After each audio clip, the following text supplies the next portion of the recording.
Hello everyone. कैसे हैं आप लोग और कैसे चल रही है आपकी पढ़ाई। मैं उम्मीद करता हूँ आप सभी अच्छे होंगे, मस्त होंगे और ज़बरदस्त तरीके से अपनी पढ़ाई को कंटिन्यू कर रहे होंगे। देखिए, आज तक जो भी हमने पढ़ा है उसका रिवीजन साथ साथ करते रहना है। और जब आप रिवीजन नहीं करोगे तो एक समय बाद वो जो सारी चीज़ें हम पढ़े हैं वो आप भूल जाओगे। तो फिर पढ़ने और ना पढ़ने का कोई मतलब ही नहीं रह जाएगा। तो रिवीजन साथ साथ करते रहना है। और जो मॉक टेस्ट हैं वो भी लगाते रहना है, टॉपिक वाइज। ठीक है। पहले जो वीडियो थे उनमें हमने ट्रांस हिमालय को कंप्लीट पढ़ लिया है। जो मुख्य हिमालय है इसको भी 3 भागों में बांटा गया था। इसको इसमें ग्रेट हिमालय हम पढ़ चुके हैं, मिडिल हिमालय हम पढ़ चुके हैं, मिड हिमालय के बारे में। आज हम देखने वाले हैं शिवालिक हिमालय के बारे में। ठीक है। तो आज की जो हमारी हेडिंग रहने वाली है वो है शिवालिक हिमालय। तो शिवालिक हिमालय आपको हेडिंग लगा लेनी है। शिवालिक हिमालय को बाह्य हिमालय भी बोलते हैं, क्योंकि ये सबसे नीचे की तरफ अवस्थित है। यहाँ पर आप देखेंगे, यहाँ पर ये जो हिमालय है इसको बोलते हैं शिवालिक हिमालय। इसको उप हिमालय भी बोला जाता है।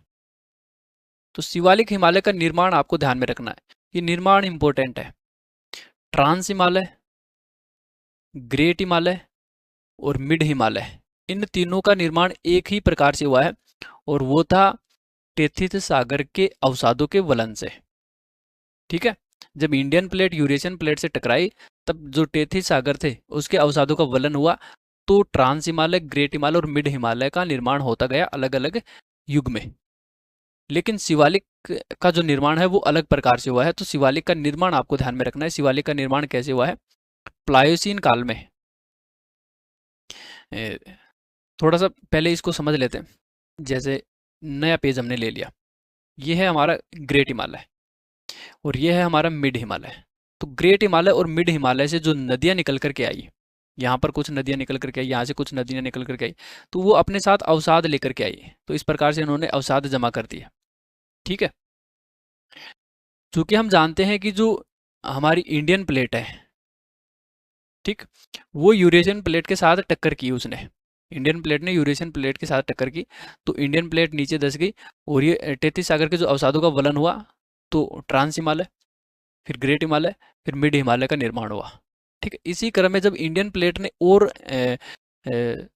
वो और आगे धकेली, ठीक है, वो और आगे गति की उसने, तो ये जो ट्रांस हिमालय और मिड हिमालय से जो नदियां निकल करके आई थी और इन्होंने जो अवसाद लेकर के आए थे, तो यहाँ से इस प्रकार से उन्होंने, इंडियन प्लेट ने फोर्स लगाया, तो ये जो अवसाद थे जो नदियों द्वारा लाए गए थे, इन अवसादों का वलन होना शुरू हो गया और ये एक पर्वत के रूप में यहाँ पर विकसित हो गए, जिसको हम बोलते हैं शिवालिक। क्या बोलते हैं? शिवालिक इसको कहते हैं। तो शिवालिक का निर्माण ग्रेट हिमालय और मध्य हिमालय से निकलने वाली नदियों द्वारा लाए गए अवसादों के वलन से हुआ है। ठीक है। तो ये बात आपको ध्यान में रखनी है। शिवालिक का निर्माण कैसे हुआ है? प्लायोसीन काल में ग्रेट हिमालय और लघु हिमालय यानी कि मिड हिमालय से लाए गए नदी अवसादों के वलन से इसका निर्माण हुआ है। काल आपको ध्यान में रखना है, प्लायोसीन काल। ठीक। तो नदी के अवसादों के वलन से शिवालिक का निर्माण हुआ है, जबकि great Himalaya, trans Himalaya, mid Himalaya, इनका निर्माण टेथिस सागर के अवसादों के वलन से हुआ है। सिर्फ इतना सा अंतर है। ठीक। यहाँ पर नदी अवसाद है। तो ये जो नदी अवसाद है, इनके जब फोर्स लगाया गया तो ये क्या है, वलित हो गए। इस प्रकार से पर्वतों का ये आकार ले लिया इन्होंने। ठीक। जो शिवालिक है ये हिमालय की सबसे नवीन श्रेणी है। अच्छा, पूरे विश्व में सबसे नवीनतम पर्वतमाला कौन सी है? हिमालय। अब हिमालय में भी बहुत सारी पर्वतमालाएं हैं, पर्वत श्रेणियां हैं, तो उनमें सबसे नवीन पर्वत श्रेणी कौन सी है? हिमालय की जो श्रेणी है उनमें भी सबसे नवीनतम कौन सी है? शिवालिक। शिवालिक। ठीक। शिवालिक जो हिमालय है ये भी एक प्रकार से कटा फटा हिमालय है। ठीक है। कटी फटी श्रेणियां हैं, जैसे मिड हिमालय की थी वैसे ही इसमें भी कई सारी कटी फटी श्रेणियां हैं। औसत ऊंचाई 900 से 1100 मीटर तक की इसकी औसत ऊंचाई है। ठीक है। ये बहुत ज़्यादा ऊंचा नहीं है, ये ऊंचाई में कम ही है। चौड़ाई की बात करें तो पूर्व में 10 किलोमीटर, पश्चिम में 50 किलोमीटर तक चौड़ा है। इधर 50 किलोमीटर चौड़ा है और यहाँ पर आप देखेंगे ये पूर्व में 10 किलोमीटर चौड़ा है। फिर आगे जाकर के ये नेपाल में, यहाँ पर सिक्किम के पास में ये ग्रेट हिमालय में ही समाहित हो जाता है। ठीक है। यहाँ पर बलुआ पत्थर, चिकनी मिट्टी, कांग्लोमरेट, चूना पत्थर, इस प्रकार के जो खनिज हैं वो पाए जाते हैं। किसमें? शिवालिक हिमालय में। शिवालिक हिमालय का विस्तार आप देखेंगे तो पोतवार बेसिन से लेकर तीस्ता नदी तक इसका विस्तार पाया जाता है। पोतवार बेसिन कहाँ पर है? पाकिस्तान में। यहाँ पर है पोतवार बेसिन। तो यहाँ पर है पाकिस्तान में पोतवार बेसिन। तो पोतवार बेसिन से लेकर के तीस्ता नदी यहाँ पर है, ठीक है, सिक्किम में यहाँ पर है तीस्ता नदी। तो शिवालिक का विस्तार भी बहुत बार एग्जाम में पूछा जाता है। शिवालिक का विस्तार कहाँ से कहाँ तक है? पोतवार बेसिन से लेकर तीस्ता नदी तक, सिक्किम तक है, ठीक। मध्य हिमालय तथा शिवालिक के बीच में कुछ छोटे छोटे घास के मैदान पाए जाते हैं जिनको, या कुछ चौरस घाटियां पाई जाती है जिनको उत्तराखंड में, जिनको पश्चिम में दुन और पूर्व में द्वार कहा जाता है, ठीक है। अच्छा, इसको थोड़ा सा समझ लेते हैं। जो मध्य हिमालय हमने पढ़ा था, आपको याद होगा मिड हिमालय था। मिड हिमालय पर ऊपर छोटे छोटे घास के मैदान पाए जाते हैं जिसको क्या बोला गया? पयार कहा गया, ठीक है। पयार, सॉरी, पयार या बुग्याल, बुग्याल इसको बोला गया, ठीक। जबकि इन्हीं घास के मैदानों को जम्मू कश्मीर में क्या बोला गया था? उत्तराखंड में तो पयार और बुग्याल बोला गया, जबकि इन्हीं घास के मैदानों को जम्मू कश्मीर में क्या बोला गया था? गुलमर्ग, सोनमर्ग, ठीक है, मर्ग नाम दिया गया था, गुलमर्ग, सोनमर्ग। ठीक ऐसे ही शिवालिक और मिड हिमालय के बीच में भी कुछ चौरस घाटियां पाई जाती हैं, कुछ बड़े बड़े घास के मैदान पाए जाते हैं जिनको द्वार और दुन कहा जाता है। क्या बोला जाता है? या तो द्वार कहा जाएगा या दुन कहा जाएगा। तो उत्तराखंड में इनको दुन कहा जाता है, सॉरी, द्वार कहा जाता है, जैसे हरिद्वार, ठीक है। तो जैसे मान लेते हैं ये उत्तराखंड है हमारा, तो इसके जो पूर्व वाला जो हिस्सा है यहाँ पर इसको द्वार बोला जाता है, और इधर पश्चिम वाला जो हिस्सा है जैसे देहरादून, ठीक है, तो उनको फिर इधर पश्चिम वाले इस इलाके में इसको दुन कहा जाता है, देहरादून, कोटली दून, इस प्रकार से, ठीक। तो उत्तराखंड में इसके दो नाम हैं, द्वार भी और दुन भी। पूर्व वाले लोग द्वार बोलते हैं इन चौरस घाटियों को, पश्चिम वाले लोग इसको दुन कहते हैं इन चौरस घाटियों को, ठीक। अब इनका निर्माण कैसे होता है, इन दुन और द्वारों का निर्माण, इन चौरस घाटियों का निर्माण कैसे होता है, वो थोड़ा सा हम यहाँ पर समझ लेते हैं।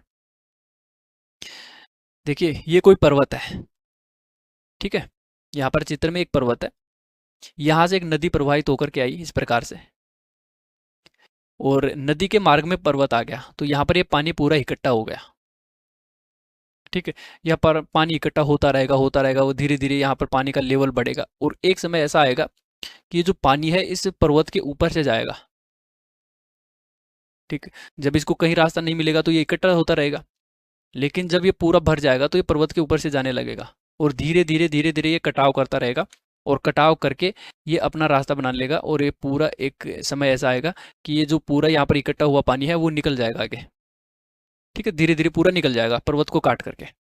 अब यहाँ पर पहले पानी जमा हुआ था, तो पानी जमा हुआ था तो अवसाद भी जमा हुए, ठीक है। तो एक यहाँ पर चौरस घाटी बन गई, यहाँ पर एक मैदान बन गया पूरा, पानी निकल गया, मैदान दिखने लगा, ठीक है। अब ये जो मैदान दिखने लगा है इसी को द्वार या दुन बोलते हैं, इसी को द्वार या दुन कहते हैं। उत्तराखंड में पूर्व की तरफ लोग इसको द्वार बोलते हैं, और पश्चिम वाले लोग इसी को दुन कहते हैं, ठीक है। तो दुन और द्वार का निर्माण कैसे हुआ है ये थोड़ा सा आपको ध्यान में रखना है। तो प्रारंभ में पर्वतों ने नदियों का मार्ग अवरुद्ध किया, झीलों का निर्माण हुआ, फिर कमजोर चट्टानों को काट करके नदियां जो है वो अपना रास्ता बना ली, ठीक है। तो पानी आगे निकल गया तो झील क्या हो गई? पूरी सूख गई। इसी सूखी झील को क्या बोलते हैं? दून या द्वार कहते हैं, जैसे देहरादून, ठीक, हरिद्वार। तो ये क्या है? घाटियां हैं, चौरस घाटियां हैं, ये थोड़ा सा आपको ध्यान में रखना है। कहाँ पर पाई जाती है? शिवालिक और मिड हिमालय के बीच में पाई जाती है, ये बहुत बार एग्जाम में पूछा जाता है। दुन घाटियां, द्वार घाटियां, ये कहाँ पर पाई जाती है? मिड हिमालय और शिवालिक के बीच में पाई जाती हैं, ठीक। तो शिवालिक के बारे में आपको बहुत सारी चीजें याद नहीं रखनी है, इतनी सारी चीजें जो विशेषताएं वो आपको ध्यान में रखनी है, विस्तार वगैरह ये सारी आपको पता होनी चाहिए।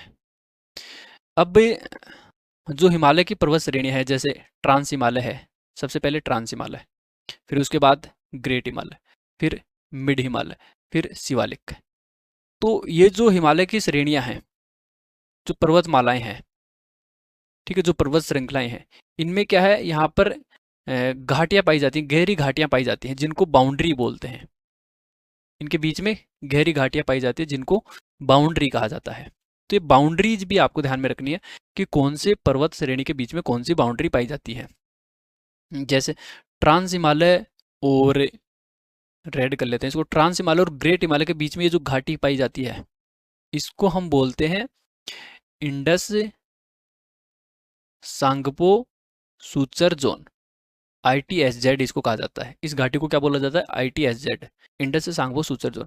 ग्रेट हिमालय और मिड हिमालय के बीच में ये जो घाटी है, इसको नाम दिया गया मेन सेंट्रल थ्रस्ट, MCT।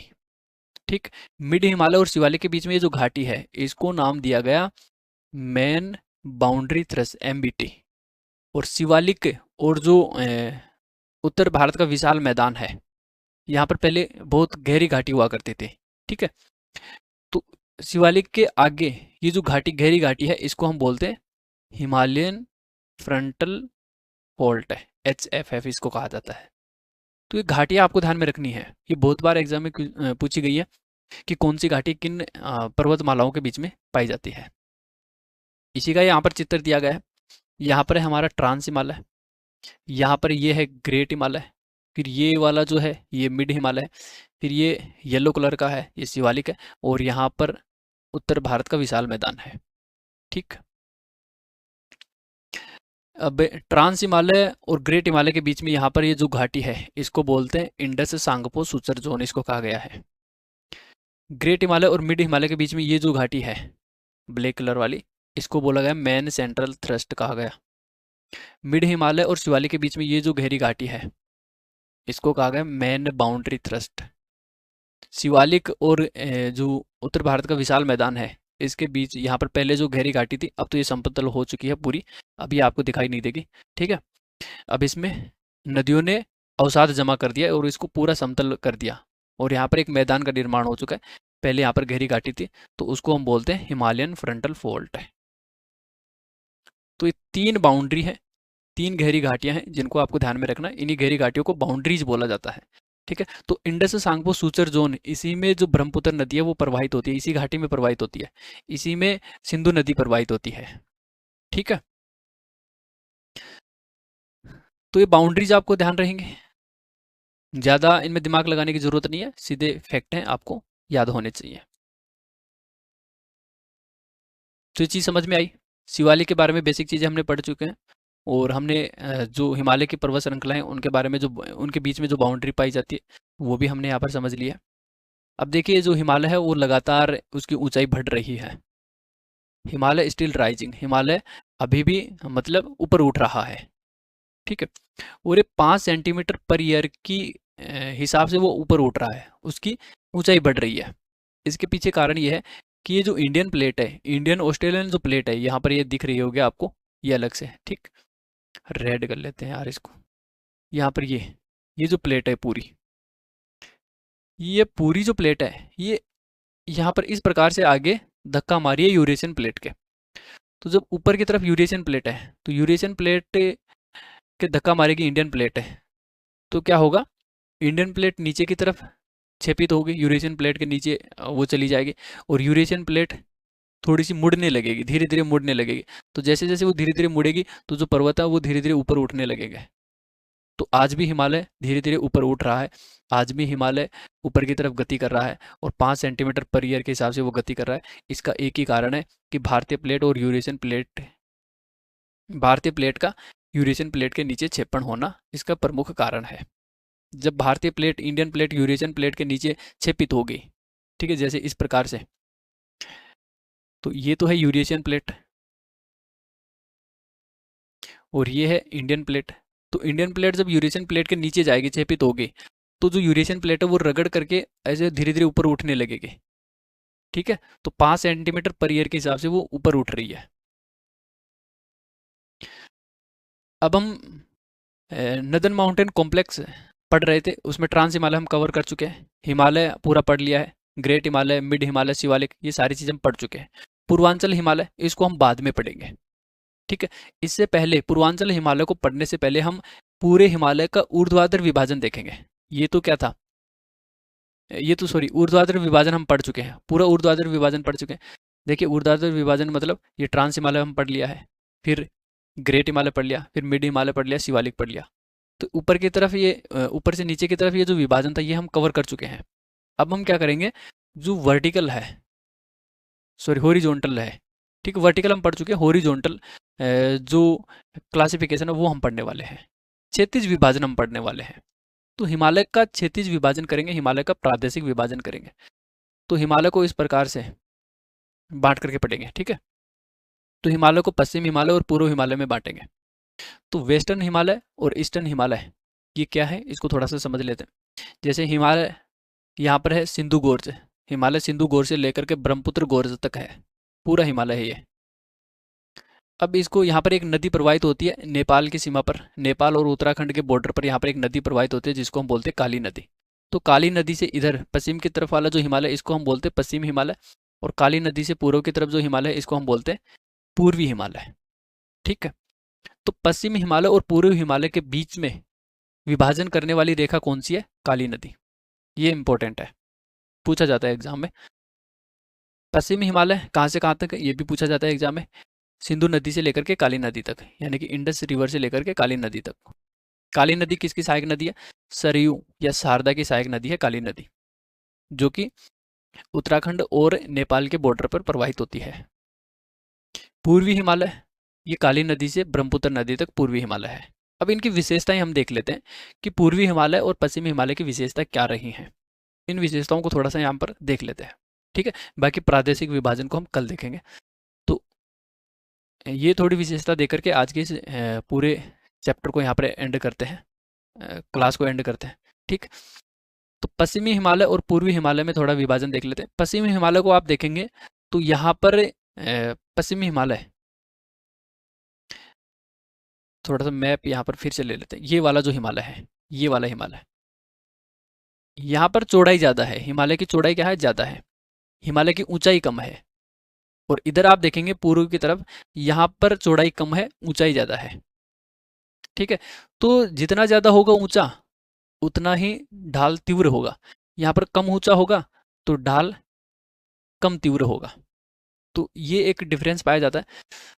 पश्चिमी हिमालय में कम और क्रमिक ढलान वाले चोटियाँ पाई जाती हैं, जबकि पूर्वी हिमालय में ऊंची और खड़ी ढलान वाली चोटियाँ पाई जाती हैं,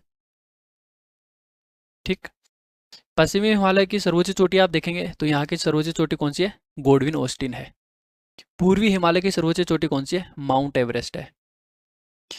पश्चिमी हिमालय जो होता है वो मानसूनी हवाओं के मार्ग में बाधा के रूप में कार्य नहीं करता है। अब ये मानसूनी हवाएं कैसे प्रवाहित होती हैं, इनको हम जब भारत की जलवायु पढ़ेंगे तब पढ़ेंगे, लेकिन थोड़ा सा हम यहाँ पर थोड़ा सा फिर से देख लेते हैं। भारत में मानसून इस प्रकार से प्रवेश करता है, ठीक है। भारत में जो मानसून आता है वो दक्षिणी पश्चिमी मानसून आता है। तो इस प्रकार से ये हवाएं आती हैं। एक शाखा बंगाल की खाड़ी से होती हुई इस प्रकार बांग्लादेश के ऊपर जाकर के यहाँ पर हिमालय के जो पहाड़ियाँ उनसे टकरा करके इस प्रकार से मुड़ जाती है, ठीक है। और ये जो शाखा है ये इस प्रकार से अरब सागर से होती हुई यहाँ पर निकल जाती है और ये फिर आगे जा कर के एक दूसरे में मर्ज हो जाती है, ठीक। तो इसी के आधार पर यहाँ पर विशेषताएं लिखी गई हैं, जो मानसूनी हवाओं के लिए बाधा के रूप में कार्य नहीं करता है। तो पश्चिमी हिमालय आप देखेंगे कि ये वाला हिमालय, यहाँ तक मानसूनी हवाएं पहुंच ही नहीं पा रही हैं। उससे पहले ही ये जो पूर्वी मानसूनी हवाएं हैं ये वाली, इस शाखा में ये मर्ज हो जाती है, मिल जाती हैं, ठीक है। तो पश्चिमी हिमालय मानसूनी हवाओं के मार्ग में बाधा का कार्य नहीं करता है, जबकि पूर्वी हिमालय यहाँ पर मानसूनी हवाओं के मार्ग में बाधा का कार्य करता है, ठीक। तो यहाँ से ये हवाएं टकरा करके इधर मेन भारत में और पूर्वोत्तर भारत में प्रवाहित होने लगती हैं। तो यही डिफरेंस यहाँ पर लिखा गया। यहाँ पर बाधा के रूप में कार्य नहीं करता है, यहाँ पर मानसूनी हवाओं के लिए सक्रिय बाधा के रूप में कार्य करता है पूर्वी हिमालय। तो ये अंतर थोड़ा सा आपको ध्यान में रखना है। पश्चिमी जो हिमालय है वो पूर्वी हिमालय की अपेक्षा चौड़ा ज़्यादा है, पश्चिमी हिमालय ज़्यादा चौड़ा है। तो पश्चिमी हिमालय और पूर्वी हिमालय की चौड़ाई और ऊंचाई में अंतर पाया जाता है, ठीक है। पश्चिमी हिमालय इधर है तो यहाँ पर चौड़ाई ज़्यादा है, और पूर्वी हिमालय इधर है तो यहाँ पर ऊंचाई ज़्यादा, हाइट ज़्यादा है। ठीक, कारण क्या है इसके पीछे? इसके पीछे कारण ये है कि जब भारतीय प्लेट यूरेशियन प्लेट से टकराई, तो इसका जो उत्तर पश्चिम वाला जो ये जो हिस्सा है ये पहले टकराया, उत्तर पश्चिम वाला हिस्सा पहले टकराया। ठीक है, और ये जो पूर्वी हिस्सा है ये बाद में टकराया। तो इस वजह से पूर्वी जो पश्चिमी हिस्सा पहले टकराया तो यहाँ पर पहले पर्वतों का निर्माण हो गया, लेकिन जब पूर्वी हिस्सा टकराया तो ये जो वाला हिस्सा है, पश्चिम वाला जो हिस्सा है, ये थोड़ा सा पीछे आ गया वापस। क्योंकि जैसे इसको थोड़ा सा हम यहाँ पर समझ लेते हैं, जैसे ऊपर ये प्लेट है, ठीक है, यहाँ पर ये प्लेट है, यहाँ पर ये ऊपर वाली क्या है, यूरेशियन प्लेट है, नीचे वाली ये क्या है, इंडियन प्लेट है। तो इंडियन प्लेट यूरेशियन प्लेट के इधर टक्कर मारेगी तो यहाँ से ऊपर उठ जाएगा, लेकिन जब वो इधर से टक्कर मारेगी तो इस प्रकार से यहाँ से इधर वाला जो हिस्सा है, ये वाला हिस्सा ये ऊपर उठेगा, लेकिन जब ये वाला हिस्सा ऊपर उठेगा तो इधर वाला जो हिस्सा है ये थोड़ा सा नीचे आ जाएगा वापस। ठीक है, इसकी चौड़ाई बढ़ जाएगी, क्योंकि जब हम किसी वस्तु के एक छोर पे धक्का मारते हैं तो दूसरा छोर वहां पर पीछे की तरफ आता है थोड़ा सा, आप इसको प्रैक्टिकल करके देखना है। ठीक है, तो यही वजह है कि जब ये वाला हिस्सा पहले टकराया तो यहाँ पर पर्वतों का निर्माण हुआ, लेकिन जब ये वाला हिस्सा टकराया तो ये इधर वाले जो पर्वत हैं वो थोड़े से फैलने लगे। ठीक है, तो यहाँ से इधर से ये इंडियन प्लेट है वो बाहर की तरफ वापस आने लगी तो पर्वत फैलने लगे और यहाँ से पर्वत सिकुड़ने लगे। तो यही वजह है कि पूर्वी हिमालय पश्चिमी हिमालय की अपेक्षा ज़्यादा ऊंचा है, और जो पश्चिमी हिमालय है वो पूर्वी हिमालय की अपेक्षा ज़्यादा चौड़ा है। तो इधर चौड़ाई ज़्यादा है पश्चिम की तरफ, और पूर्व की तरफ ऊंचाई ज़्यादा है। तो ये थोड़ा सा आपको ध्यान में रखना है। ठीक है, बड़ी लेवल के एग्जाम में ऐसा क्वेश्चन पूछे जाते हैं, चूँकि हम सभी एग्जामों को साथ ही लेकर के चल रहे हैं, तो सारे कॉन्सेप्ट क्लियर करना हमारा फर्ज था, और जो कि हमने निभाया भी है। ठीक है, तो आज के लिए बस इतना ही है, बाकी नेक्स्ट सेशन में हम हिमालय का प्रादेशिक विभाजन देखेंगे। हिमालय को क्षेत्रों के आधार पर पढ़ेंगे, जैसे पंजाब हिमालय या जम्मू कश्मीर हिमालय, ठीक है, फिर उत्तराखंड हिमालय जिसको कुमायूं हिमालय कहा जाता है, फिर नेपाल हिमालय, फिर आसाम हिमालय। तो इस हिसाब से प्रदेशों के आधार पर हिमालय को बांट करके पढ़ेंगे, और वहाँ से बहुत सारे क्वेश्चन पूछे जाते हैं। कैसे पूछे जाते हैं वो भी हम वहाँ पर चर्चा करेंगे। जैसे जैसे हम आगे बढ़ते जाएंगे वैसे वैसे हम ये भी देखते जाएंगे कि किस हिसाब से क्वेश्चन बनते रहे हैं। ठीक, तो मिलते हैं नेक्स्ट सेशन में, तब तक के लिए धन्यवाद, थैंक यू, पढ़ते रहिए और मस्त रहिएगा।